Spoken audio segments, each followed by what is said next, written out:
जो वीडियो अब आप देखने जा रहे हैं, ये वीडियो चंद महीने पहले बनाया गया था, लेकिन इसको मैंने काफ़ी चीज़ों को ध्यान में रखते हुए और एक उम्मीद के कारण, एक उम्मीद की किरण के कारण इसको पहले रिलीज़ नहीं किया। लेकिन आज जिस तरीके का माहौल और जैसे चीज़ें और ख़राब हुई हैं, बद से बदतर हुई हैं, उन सभी को ध्यान में रखते हुए अब और कोई चारा नज़र नहीं आता, इसीलिए ये वीडियो रिलीज़ कर रहा हूँ। आपके ज़िंदगी के केवल 20-21 मिनट आपसे मांग रहा हूँ। ये 20-21 मिनट आपके जीवन के कम से कम अगले 20-21 साल और देश के 20-21 साल बदल सकते हैं। आपसे अनुरोध है कि आप ये 20-21 मिनट इस वीडियो को दीजिए, मुझे दीजिए और इस देश को दीजिए।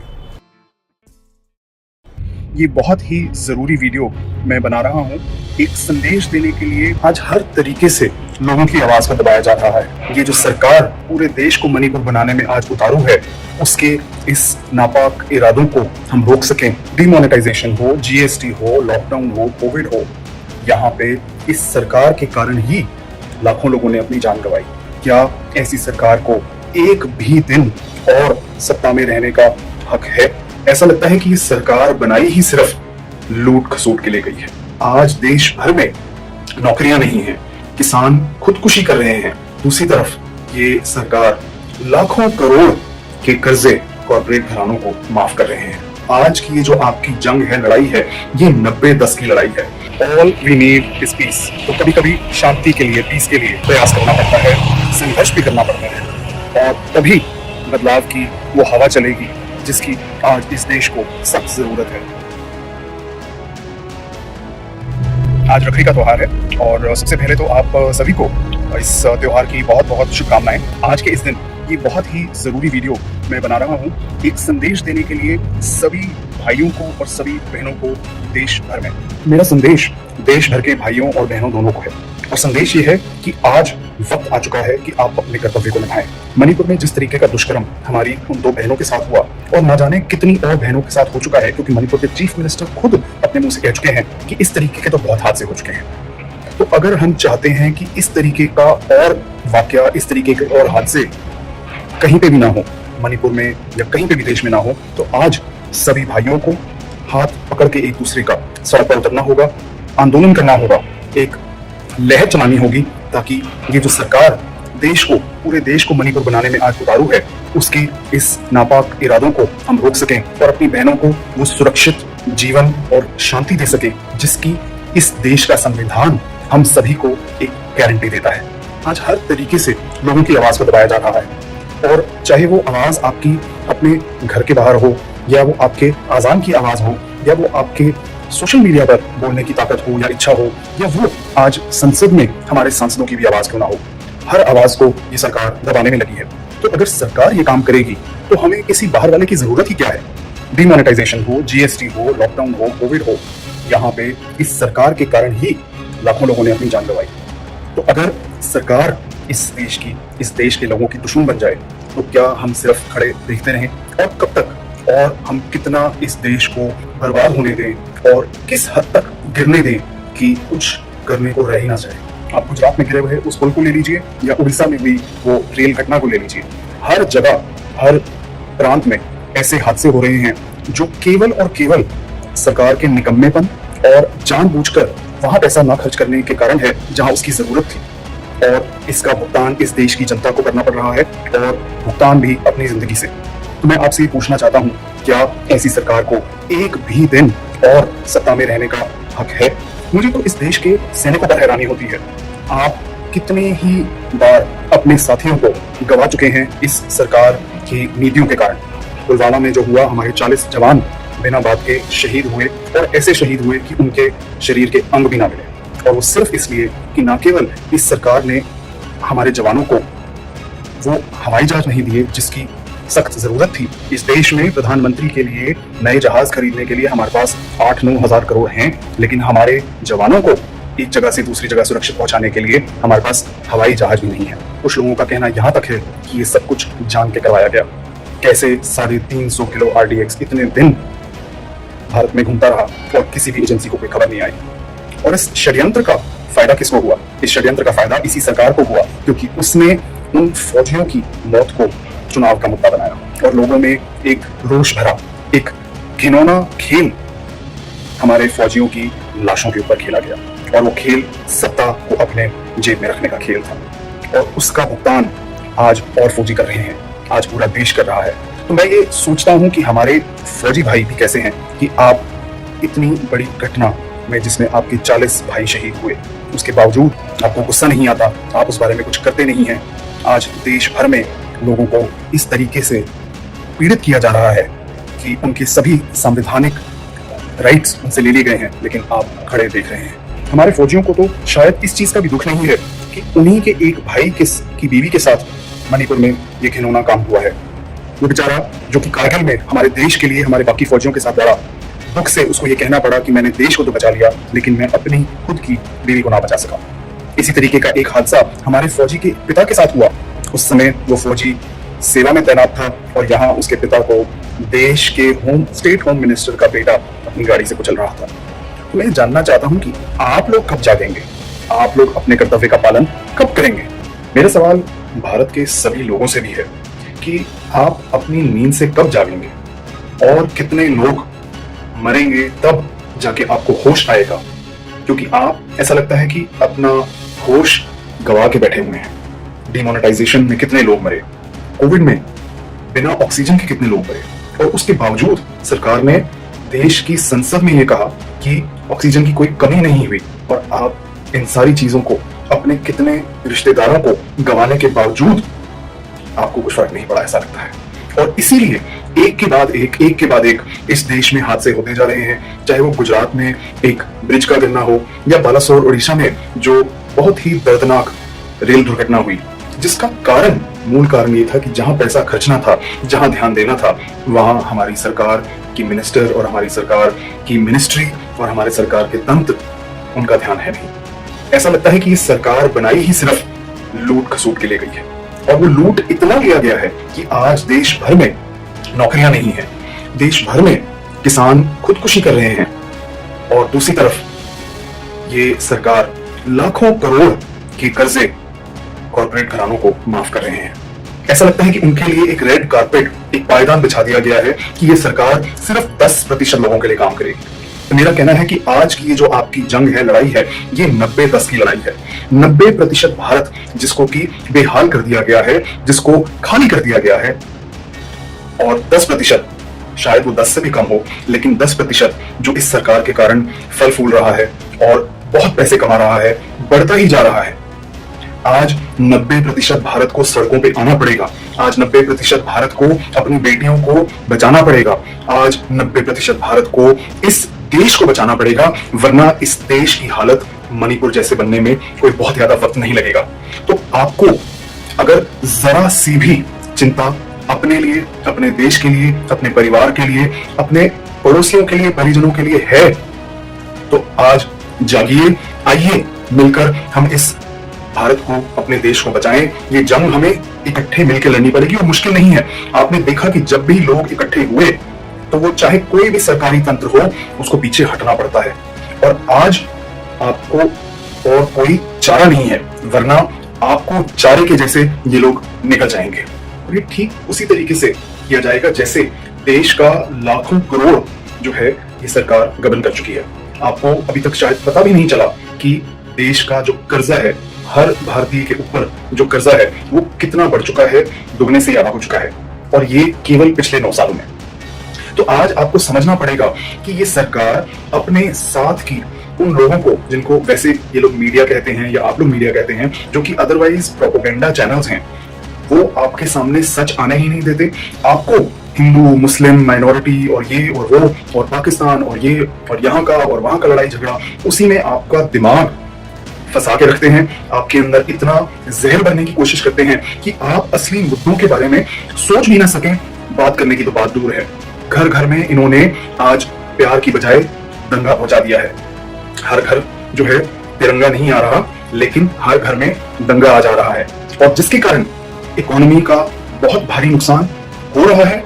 और जिस तरीके से अभी नून में हमने देखा और उसका इफेक्ट जो गुड़गांव में आया, तो कितने ही कॉर्पोरेट्स वो डर गए कि हमारे एम्प्लॉइज का क्या होगा। तो ये एक छोटा सा एक उदाहरण है कि किस तरीके से आपको इन सारी चीजों में उलझा के, दंगा करा के ये लोग अपना फायदा करते हैं। कितने शर्म की बात है कि आज ऐसा जो है लोगों को रिपोर्ट देनी पड़ रही है कि चुनाव जीतने के लिए हो सकता है ये सरकार राम मंदिर तक पे जो है हमला करवा दे।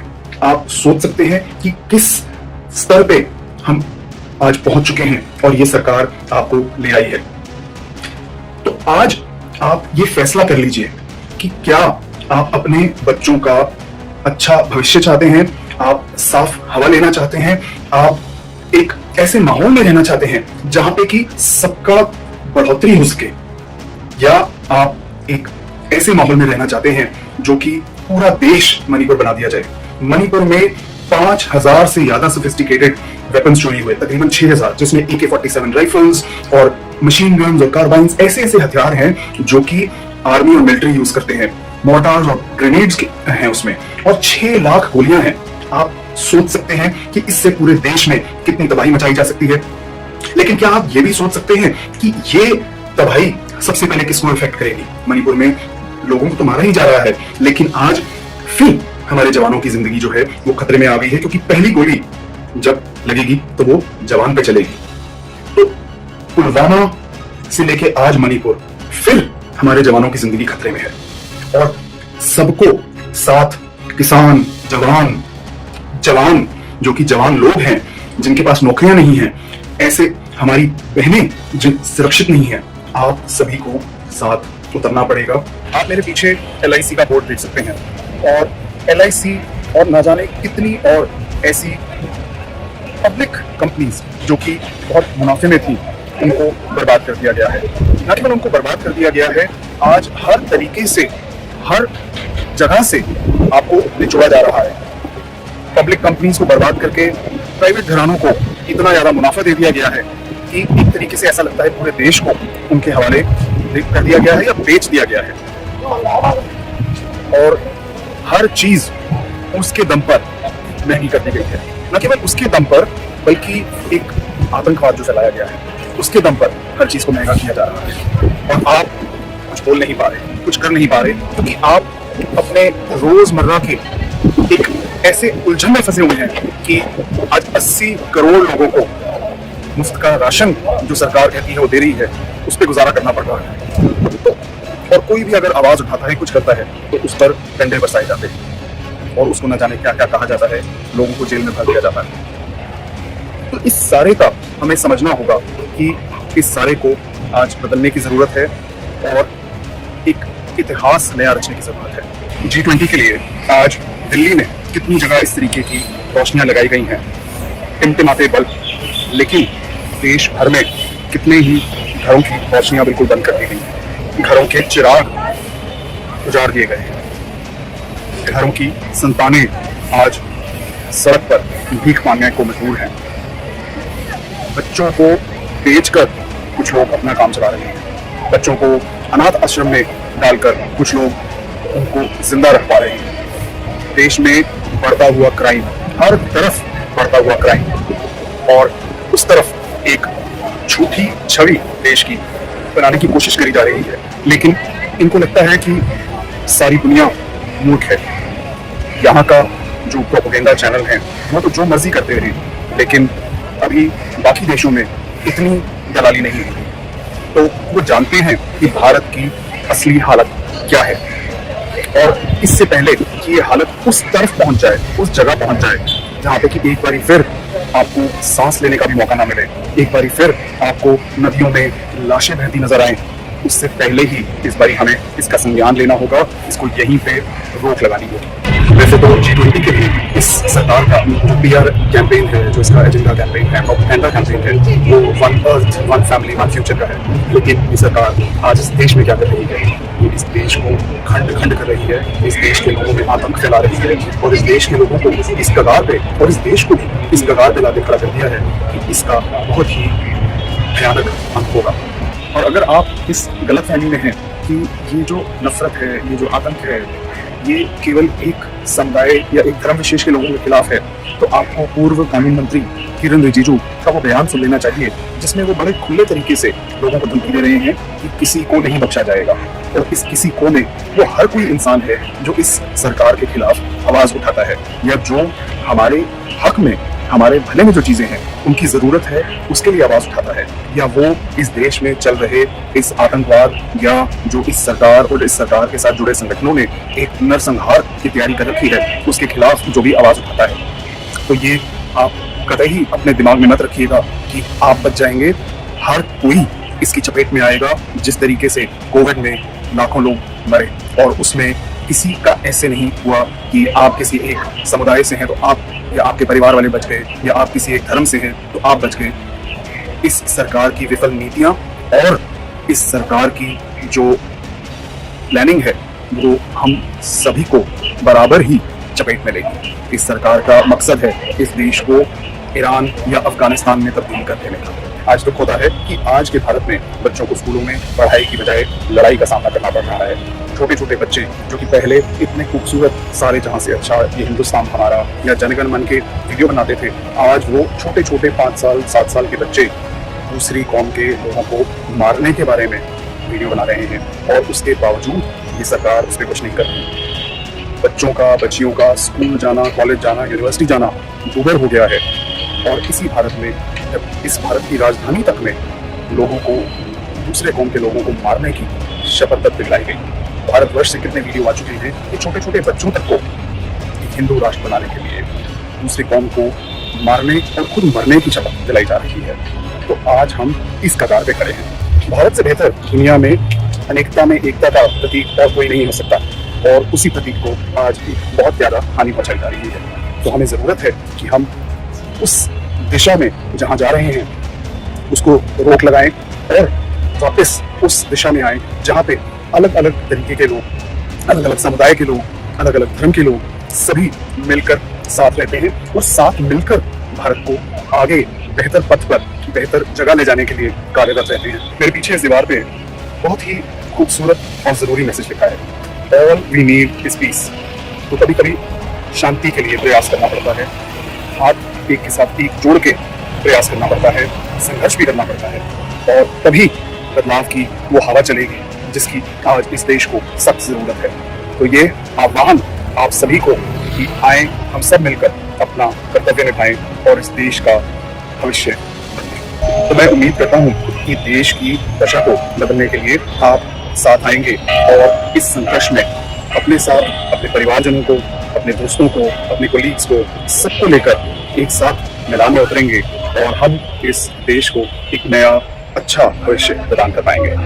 एक बार फिर इतिहास रचेगा, एक बार फिर इतिहास रचेगा, एक बार फिर इंसान इंसान में बटेगा, एक बार फिर खेली जाएगी होली खून की, कतरा यहाँ कतरा वहां डुलेगा, हर हर जय जय का नारा, और फिर कुछ नहीं बचेगा।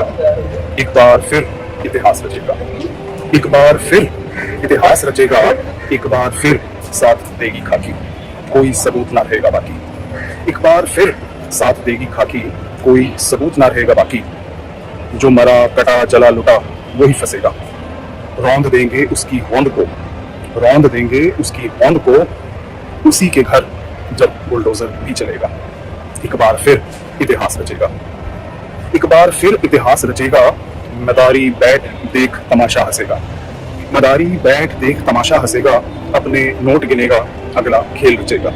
एक बार फिर इतिहास रचेगा, बस ये सब यूं ही चलता रहेगा। एक बार फिर इतिहास रचेगा। हम और तुम, हाँ हम और तुम अगर तोड़ दें कठपुतली की डोर को, हम और तुम अगर तोड़ दें कठपुतली की डोर को, तो रच सकते हैं एक नया इतिहास। हम और तुम अगर तोड़ दें कठपुतली की डोर को, तो रच सकते हैं एक नया इतिहास। कुछ नया, कुछ अलग, कुछ खास करना पड़ेगा। रगों में खून, मन में जोश, दिल में जुनून, सब ताजा भरना पड़ेगा। आगे आना पड़ेगा, हटना पड़ेगा, डटना पड़ेगा, नाइंसाफी के खिलाफ लड़ना पड़ेगा। खेलेंगे फिर होली अलग अलग रंगों वाली, खेलेंगे फिर होली अलग अलग रंगों वाली, दिवाली, ईद, क्रिसमस सबके संगों वाली। एक बार फिर इतिहास रचेगा, इस बार एक नया इतिहास रचेगा, इस बार फिर एक नया इतिहास रचेगा। आइए मिलकर इस नए इतिहास की नींव रखें और मिलकर एक नया इतिहास रचें।